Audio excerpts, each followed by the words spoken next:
Hi friends, welcome to Telugu HSC talks. Friends, ఈరోజు మనం national safety day 53వ national safety day గురించి తెలుసుకోబోతున్నాం.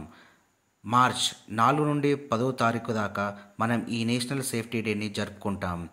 2024కు సంబంధించిన నేషనల్ సేఫ్టీ డే థీమ్ గురించి కూడా మనం తెలుసుకోబోతున్నాం.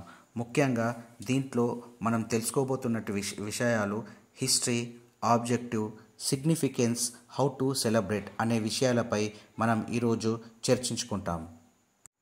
History of national safety day.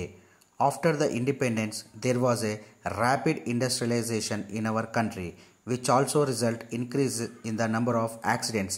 At that time, there was no such body for guiding the industries on safety. స్వాతంత్రం తర్వాత మన దేశంలో వేగవంతమైన పారిశ్రామీకరణ జరిగింది. దీని ఫలితంగా ప్రమాదాల సంఖ్య కూడా పెరిగింది. ఆ సమయంలో పరిశ్రమలకు భద్రతపై మార్గనిర్దేశం చేయడానికి ఎలాంటి సంస్థ లేదు. In view of the rising trends of industrial accidents in the country, the Labour Ministers' Conference in its 22nd session 1962 recommended that conference on safety in factories should be convened and question of setting of the National Safety Council for conducting a campaign on accident prevention should be considered.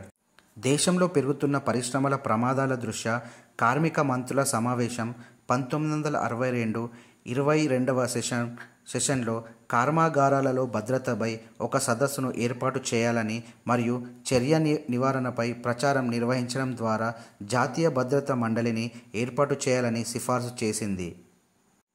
The recommendation of the conference was approved by the 24th session of the Standard Labour Committee, which met on 13 to 14 February 1966 at New Delhi under the chairmanship of late Sri Jagjeevan Ram.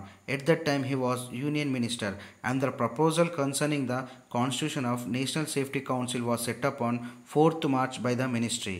Conference సిఫార్సును 1966 ఫిబ్రవరి 13 నుండి 14 వరకు న్యూఢిల్లీలో సమావేశమైన standard labour committee 24వ session ఆమోదించింది. ఆ సమయంలో దివంగత జగ్జీవన్ రామ్ అధ్యక్షతన ఆయన కేంద్ర మంత్రిగా ఉన్నారు మరియు జాతీయ రాజ్యాంగానికి సంబంధించిన ప్రతిపాదన మంత్రిత్వ శాఖ మార్చ్ 4 భద్రతా మండలిని ఏర్పాటు చేసింది. Subsequently, it was decided that this day, 4th March, should be commemorated as National Safety Day every year in the form of National Awareness Campaign. తదనంతరం సేఫ్టీ డే 4th మార్చ్ అనేది నేషనల్ సేఫ్టీ డేగా జరుపుకోవాలని, అదేవిధంగా దీన్ని national awareness campaign లాగా ప్రచారంలోకి తీసుకురావాలని చెప్పేసి దీన్ని నిర్ధారించారు. Since 1972, the National Safety Day is celebrated every year throughout the country to reiterate the importance of safety and create an awareness campaign throughout the country.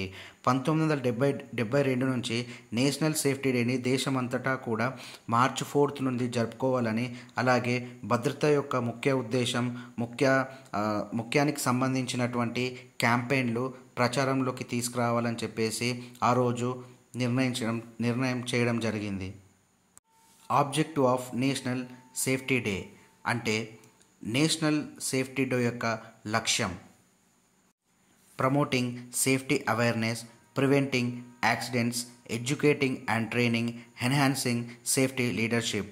The primary objective is to raise awareness about the importance of safety across various domains including workplaces, homes and communities.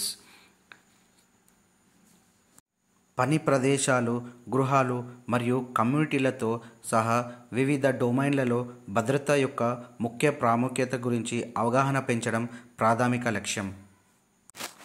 Preventing accidents. National safety day aims to contribute to the reduction of accidents by encouraging proactive safety measures and practices. జాతీయ భద్రతా దినోత్సవం చురుకైన భద్రతా చర్యలు మరియు పద్ధతులను ప్రోత్సహించడం ద్వారా ప్రమాదాలు తగ్గింపుకు దోహదం చేయడం అనే లక్ష్యాన్ని మనం ప్రివెన్షన్ ఆఫ్ యాక్సిడెంట్స్గా చెప్పుకోవచ్చు.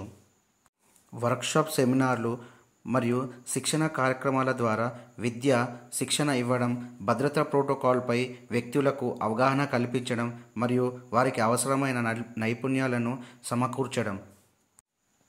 ఎన్హాన్సింగ్ సేఫ్టీ లీడర్షిప్ అంటే భద్రతా నాయకత్వాన్ని మెరుగుపరచడం. National safety day focuses on fostering safety leadership at all levels, encouraging individuals and organizations to take proactive role in ensuring safety. National safety day అనేది అన్ని స్థాయిలలో భద్రతా నాయకత్వాన్ని పెంపొందించడంపై దృష్టి సారిస్తుంది. Significance of national safety day. National safety day యొక్క ముఖ్య ఉద్దేశం లేదా ప్రాముఖ్యత. ప్రివెంటివ్ ఫోకస్, నివారణ దృష్టి. The observance encourages a preventive approach to safety, emphasizing the need to identify and address potential hazards before accidents occur. ప్రమాదాలు సంభవించే ముందు సంభావ్య ప్రమాదాలను గుర్తించి పరిష్కరించాల్సిన అవసరాన్ని నొక్కి చెప్పే భద్రతకు నివారణ విధానాన్ని పాటించడాన్ని ప్రోత్సహిస్తుంది. కల్చరల్ ఇంపాక్ట్, సాంస్కృతిక ప్రభావం. ఇది సంస్థల, కమ్యూనిటీలు మరియు సమాజంలో పెద్ద మొత్తంలో భద్రతా స్పృహ సంస్కృతిని నిర్మించడానికి దోహదం చేస్తుంది. Educational opportunities. National safety day provides opportunities for education and training on safety practices, ensuring that individuals are well informed and equipped to handle potential risk. National safety day అనేది చాలా నేర్చుకోవడానికి ఒక మంచి సదస్సులాగా ఉపయోగపడుతుంది. అలాగే ఇది నేర్చుకోవడం వల్ల చిన్న చిన్న రిస్క్స్ ఎలాంటి అయినా సరే మనం ఫేస్ చేసే విధంగా, దాని నుండి తప్పించుకునే విధంగా మనకి ఇందులో చాలా నేర్పిస్తుంది. ఈ సంవత్సరం 2024 నేషనల్ సేఫ్టీ డే యొక్క theme focus on safety leadership for ESG excellence. Friends, ESG అంటే environment, social, governance. National safety day theme యొక్క ముఖ్య ఉద్దేశం ఎన్విరాన్మెంట్, సోషల్ గవర్నెన్స్ రంగంలో అత్యుత్తమైన విజయం సాధించడానికి భద్రత నాయకత్వంపై దృష్టి పెట్టడం. ఈ నేషనల్ సేఫ్టీ డేని మనం ఏ విధంగా జరుపుకోవాలనే దాని గురించి మాట్లాడుకుందాం ఫ్రెండ్స్. పబ్లిక్ ఫంక్షన్స్లో, సెమినార్స్లో డిస్కషన్ పెట్టడం, డిబేట్స్ నిర్వహించడం, మెసేజెస్ ఇవ్వడం, అట్లాగే మాక్ డ్రిల్స్ కండక్ట్ చేయడం, ఎస్ఎస్ కాంపిటీషన్ నిర్వహించడం, సేఫ్టీ పర్ఫార్మెన్స్ నిర్వహించడం, డ్రామాలు నిర్వహించడం, అట్లాగే కమ్యూనిటీస్లో అవేర్నెస్ పెంచడం, ఫైర్ ఫైటింగ్ గురించి డెమాన్స్ట్రేషన్ ఇవ్వడం ద్వారా మనం ఈ నేషనల్ సేఫ్టీ డేని సెలబ్రేషన్స్ చేసుకోవచ్చు. ఫ్రెండ్స్, ఇది నేషనల్ సేఫ్టీ డే గురించి 2024లో మనం ఎట్లా సెలబ్రేట్ చేసుకోవాలని దాని గురించి ఒక వీడియోని చూసుకున్నాం ఫ్రెండ్స్. సో ఈ వీడియో మీకు నచ్చుతుందని అనుకుంటున్నాను. మళ్ళీ నెక్స్ట్ వీడియోలో ఇంకో టాపిక్తో వస్తాను ఫ్రెండ్స్. అంతవరకు టేక్ కేర్, బాయ్ బాయ్.